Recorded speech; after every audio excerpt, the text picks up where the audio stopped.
ಲಕ್ಷ ರೂಪಾಯಿ ಎಷ್ಟು ಆಗ್ಬೋದು ಅಲ್ಲಿ ಜನಕ್ಕೆ ಅನ್ನಿಸಿದಷ್ಟು ಪ್ರಶ್ನೆ 1,22,000ರಿಂದ 1,50,000 ತನಕ ಕೊಡ್ತಾರಪ್ಪ ಅಂತೇಳಿ. ಇದು ಮೇಲ್ನೋಟಕ್ಕೆ ನಮಗೆ ಅನ್ಯಾಯಪೂರ್ಣ ಅಂತ ಅನ್ನಿಸ್ತದೆ, ಇನ್ಜಸ್ಟಿಸ್ ಅನ್ನಿಸ್ತದೆ.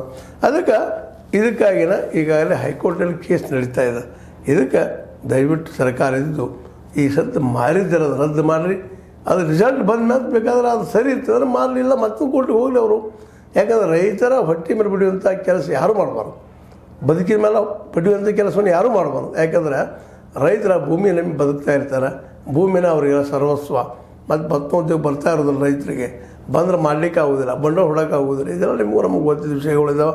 ಹೀಗಾಗಿ ಜಿಂದಾಲ್ ಫ್ಯಾಕ್ಟ್ರಿಗೆ ಏನು ಈಗ 3,365 ಎಕರೆ ಭೂಮಿಯನ್ನು 3,667 ಎಕರೆ ಭೂಮಿಯನ್ನು ಕೊಟ್ಟಿದ್ದ, ಇದು ನಮಗೆ ಸಹಜವಾಗಿ ತಪ್ಪು ಪಾಲಿಸ್ತದೆ. ಮತ್ತು ಇದ್ರ ಹೋರಾಟ ಸಾಕಷ್ಟು ಜನ ಮಾಡ್ತಾ ಇದ್ದಾರೆ, ಪರಿಸರವಾದಿಗಳು, ರೈತರು. ಇದೆಲ್ಲ ಗಮನ ಇಟ್ಕೊಂಡು ಇದರ ಬದಲಾಗಿ ಇನ್ನಷ್ಟು ಸಿದ್ದರಾಮಯ್ಯ ಸರ್ಕಾರ ಸಾರ ಚಿಂತಿಸಿ ಚರ್ಚೆ ಮಾಡಿ ಸರಿಯೋ ತಪ್ಪು ನೋಡಿ ಅದನ್ನು ಮಾರಾಟಕ್ಕೆ ಕೊಟ್ಟಿದ್ರೆ ಭಾಳ ಯೋಗ್ಯ.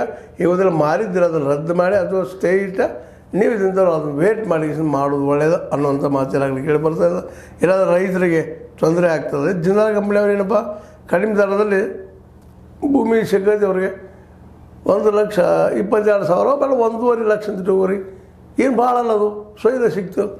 ಅದಕ್ಕೆ ಅವ್ರು ಲಾಭ ಮಾಡಿಕೊಂಡ್ರು. ಆದರೆ ಇಲ್ಲ ನುಕ್ಸಾನ ಆಗೋರು ಯಾರಾದರೂ ರೈತರು, ಅಲ್ಲಿ ಬಡ ಜನ ಆ ಭಾಗದಲ್ಲಿ ಇರುವಂಥವ್ರು. ಅದಕ್ಕಾಗಿ ಈ ದಿಶೆಯಲ್ಲಿ ನಿಶ್ಚಿತವಾಗಿಯೂ ನಾವು ರೈತರ ಪರವಾಗಿ ಕೇಳ್ಕೊಳ್ಳೋದು ಇಷ್ಟ. ದಯವಿಟ್ಟು ಸರ್ಕಾರ ಇದ್ದು ಆ ಒಂದು ಏನು ಖರೀದಿ ಆಗಿದೆ ರದ್ದು ಮಾಡಿ ಇನ್ನೊಮ್ಮೆ ಅದನ್ನು ಆ ರಿಸಲ್ಟ್ ಬರೋ ತನಕ, ಹೈಕೋರ್ಟ್ ರಿಸಲ್ಟ್ ಬರೋ ತನಕ ವೇಟ್ ಮಾಡಲಿ ಅಂತ ಹೇಳ್ತಾ, ಇದು ನಿಮ್ಗೆ ಲೈಕ್ ಆಗಿರ್ಬೋದು. ಲೈಕ್ ಮಾಡಿ, ಶೇರ್ ಮಾಡಿ, ಕಮೆಂಟ್ ಮಾಡಿ. ಜೊತೆಗೆ ಸಬ್ಸ್ಕ್ರೈಬ್ ಆಗೋದು ನಿಲ್ಲಿಸಿಕೋಬೇಡ್ರಿ. S60 ನ್ಯೂಸ್ ಅರ್ಥದ ಸಿದ್ದರಾಮಯ್ಯ ಸತ್ಯ ಕೈಗೊಂಡು ವಂದನೆಗಳು.